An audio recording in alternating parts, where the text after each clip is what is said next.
Fala aí, gente, se a tosse deixar, esse é mais um Caverna do Cinema, eu sou o Skitter e hoje a gente vai falar de A Substância, da diretora estreante Coralie Forger, acho que é assim que se pronuncia, Coralie Forger, uma francesa. O filme é um body horror, estrelado pela Demi Moore, para quem não deve lembrar, ela fez Ghost, do Outro Lado da Vida, G.I. Jane, aquele infame Striptease, é um nome mais... ou a vilã das Panteras, vocês devem se lembrar assim. O que eu posso dizer desse filme? Que, para compilar bem, é o primeiro grande body horror em muito tempo. Quando eu falo grande body horror, é um body horror que é, para quem está falando no português, horror corporal, que foi apresentado em Cannes. Ele não abstém o público de um véu artístico, porque esse gênero do horror corporal, que a gente deve conhecer como exemplo maior na cultura americana, como A Mosca, um exemplo desse tipo de filme, ele não subsiste mais na nossa cultura popular fora do gênero de zumbis e de talvez filmes pequenos de diretores estreantes que querem apelar para esse conceito, para que o seu filme de horror subsista na pesquisa mórbida dos cinéfilos. Alguns tipos como Tanatomorfose, aquele que a menina começa a apodrecer viva, eu não lembro o nome agora, para você ver como é que o troço existe bem. Essa diretora, ela já estreia trabalhando esse conceito de horror corporal dentro de uma temática muito boa que lhe cabe, ou pelo menos ela acha que lhe cabe, que é o mundo do entretenimento feminino, a exploração da figura feminina pela indústria. O que eu tenho de dizer de positivo daí? Primeiramente, a trama. A personagem Elisa, que é uma ex-apresentadora de programas de workout, programas de... Se você derrubar isso aqui, eu vou arrancar seu couro. Programas de ginástica. É dita ali que ela é uma atriz, um ícone, vencedora do Oscar, tem uma estrela na calçada da fama. E ela está prestes a ser chutada do programa dela porque ela está cinquentona. Tem um paralelo bem curioso com o que é o legado da Jane Fonda como atriz, porque ela tanto é uma ganhadora de Oscar como ela subsistiu dos 80 para os 90 sendo esse tipo de mulher. Não estou dizendo que ela foi ostracizada, e nem que ela é essa personagem obcecada pela aparência que aparece no filme, mas tem essa rima com a realidade. Quem não lembra das fitas cassete da Jane Fonda usando aquele meião, aquele cabelo cheio, enfim. E a personagem da Demi Moore é esse arquétipo de mulher que se vê ostracizada ou pré-ostracizada pela indústria a qual ela se dedicou e a qual ela se submeteu a processos. E esse filme trabalha muito bem essa noção pequena, de visão pequena no caso, que é a mente dessa protagonista. Talvez, inclusive, eu veja o personagem do Dennis Quaid, que é full caricato nesse filme, um produtor mega saído dos Simpsons, assim, como alguém projetado na visão dela. Embora haja indivíduos escrotos daquele jeito, ô bagueira, você vai derrubar aqui, minha gata. E, bom, ela acaba apelando, após sobreviver a um acidente, causado também por essa obsessão dela pela imagem, ela acaba se submetendo a um procedimento com algo chamado substância, um produto em fase de teste, que dá a ela uma separação da figura dela, original, a matriz, e cria-se uma nova persona, jovem, bonita, esteticamente perfeita e sensual, parada na idade dos seus 20 anos, que é a idade com quem todo mundo deseja parar no tempo, né? Quando começa a envelhecer.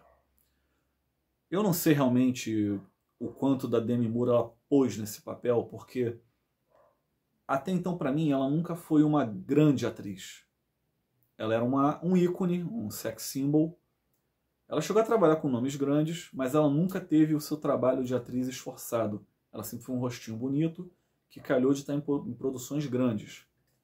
E olha que ela já foi dirigida pelo Ridley Scott, protagonizando, fez Ghost, que eu já citei. Robbie Reiner dirigiu ela em Questão de Honra, com Tom Cruise.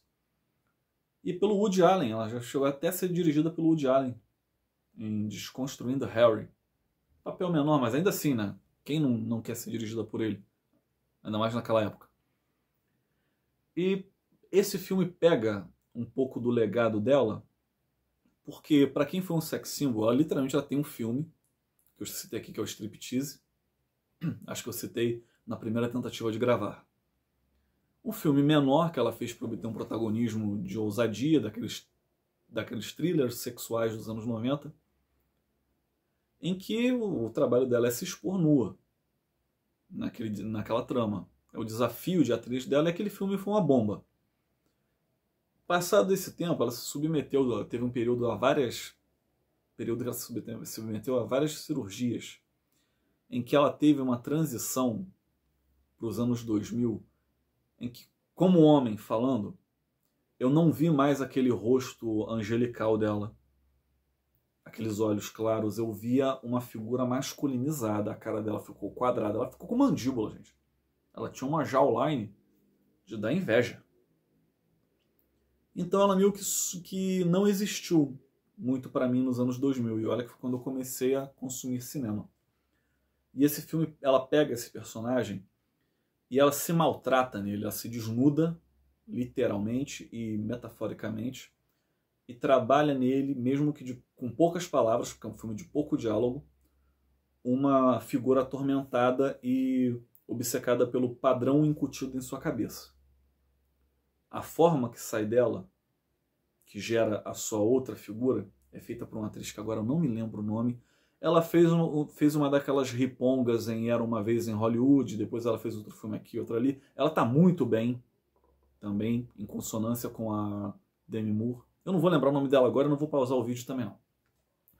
Então, entro nessa questão. O filme, ele é um body horror, um horror corporal, mas ele é muito mais dedicado ao trabalho da objetificação da mulher feita na indústria e de como é preciso saber lidar com isso em confronto do envelhecimento. Esse filme talvez seja o equivalente da Demi Moore aos trabalhos do Nicolas Cage. Óbvio que ela não passou pelo inverno que o Nicolas Cage passou, mas trabalhando a sua decadência, tendo que fazer filmes ruins, tendo uma imagem decadente como profissional. A dela pode até não ter descido como a dele desceu, mas a falta do que acrescentar deu a ela trabalho de personagem. Eu não me lembro de ter ficado interessado numa personagem feminina assim tanto tempo quanto num filme desse. Ainda mais num filme de horror que tem uma visão bem distante da mulher. Mulheres já têm papel pré-determinado nesse tipo de cinema e geralmente é dominado por homens. Mas aí entra a questão. Eu gosto dele até a parte que ele tem controle. E isso, eu não estou falando pouca coisa. É 80% do filme, 85% do filme. Ele é uma mistura de o médico e o monstro com o retrato de Dorian Gray. É nítida a inspiração para quem conhece essas obras de Robert Louis Stevenson e Oscar Wilde, em que, ao mesmo tempo que ela está disposta a vender a sua alma, ela vendeu, no caso para a indústria e para o procedimento científico, em prol daquela forma jovial e bela, a separação delas duas, que é constantemente pautada no filme, que são uma só, separam as duas potências da alma daquela figura, tal qual Jekyll e Hyde, Dr. Henry Jekyll e Edward Hyde, Sr. Edward Hyde, se separam e acabam se antagonizando. Elas duas, ela no caso a Demi Moore, chamada Elisa, e a modelo chamada Sue, a versão jovem, antagonizam e brigam por espaço da própria existência. Porque uma vez que ela representa a selvageria da juventude, a beleza, a forma bruta da juventude, tal qual Jekyll era talvez a força motriz de Hyde, não, que Hyde era a força motriz do Dr. Jekyll, ela não tem as qualidades do envelhecimento que a experiência trouxe à figura da Elisa. E sim, esse pacto com o demônio gera a ela problemas. Constantemente o retrato dela no fundo é, como se fala, vilipendiado. Ela é confrontada com retratos da figura jovem dela, que fazem ela se confrontar com o reflexo, e isso faz ela encarar só ódio, só autopiedade e nojo de si mesma. É por isso que talvez, nesse confronto, eu acho que o filme tenha mais propriedade e domínio quando ele é tributário dessas obras.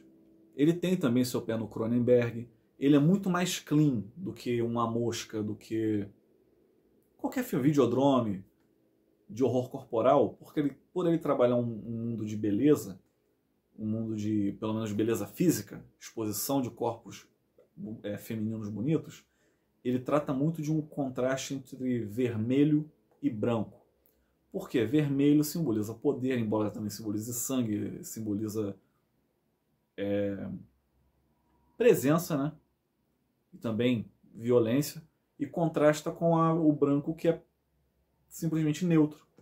É limpo também e se suja muito fácil. E quando tem a sujeira no filme, ele se exemplifica nesse contraste. É por isso que eu acho que até quando ele tem já a sua forma cronenbergiana de horror, de deformidade, ele ainda soe muito limpo, pelo menos para mim. Para quem é mais vinculado a essas questões modernas, tem esse problema atual de gatilho, que não é da minha geração, você me desculpa. Sempre existiu gatilhos e coisas que remetem a traumas.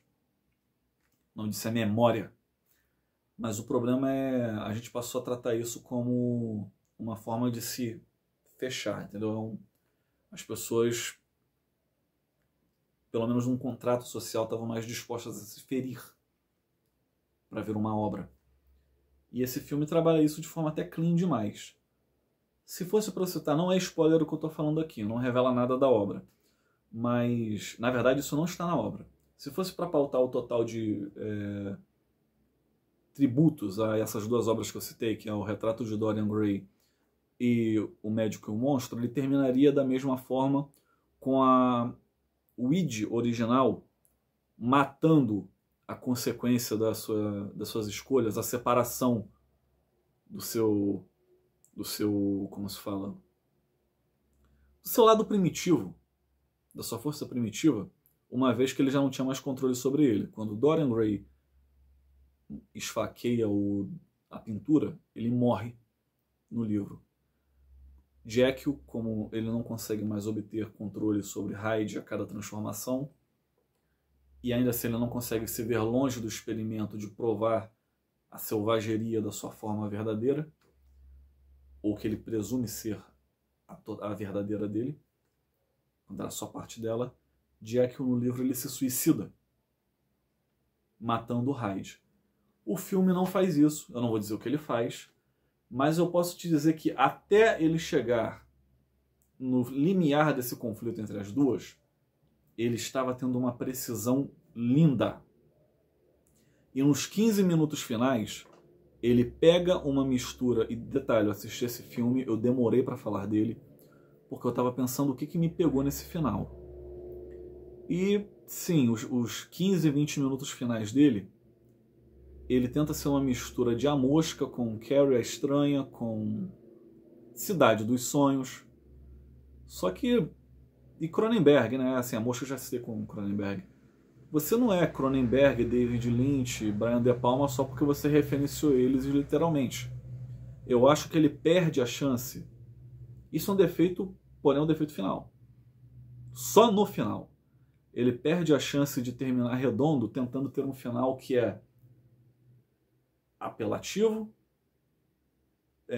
como se fala, barulhento, grandiloquente e chocante, sim, chocante. Porém, ele é visivelmente gorduroso.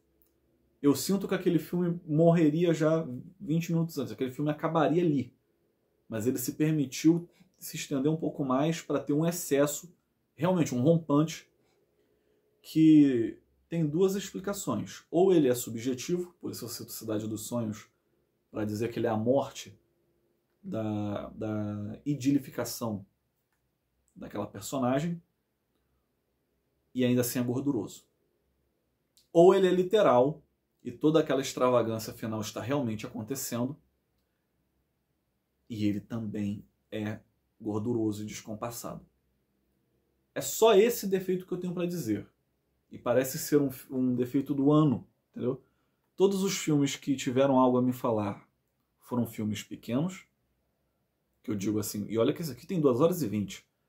Poderia ter 20 minutos a menos, assim como muitos que eu vi esse ano, e esse está facilmente no top 5 dos melhores.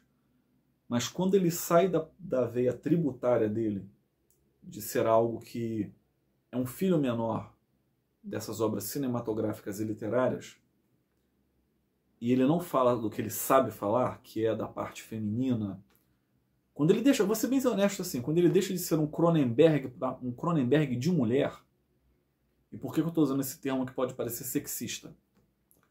Porque realmente o filme trabalha sexismo sofrido pela figura feminina, não body horror.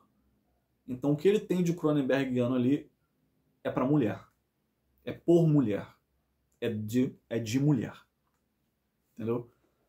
Eu acho que quando ele sai daquilo ali, e de novo, são só nos 15 minutos finais, ele perde a mão.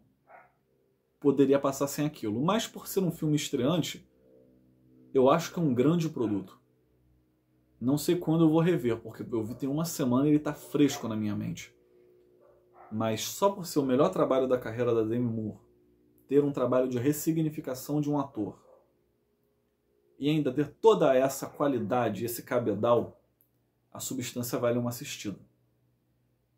Eu não sei até onde aquele final sai do além da imaginação, da qualidade de um Twilight Zone, e entra numa apelação moderninha à la Black Mirror. Entendeu? Mas eu ainda acho que o filme tem a sua dignidade e merece uma assistida. Não é tão pesado quanto dizem por aí. Tem coisa bem pior se você procurar com mínimo, entendeu? Bem mais nojenta, mas vale sim, é aflição o que o filme me causou, não me causou nojo. Fica aí minha recomendação então, gente. Até a próxima, tá? Um abraço.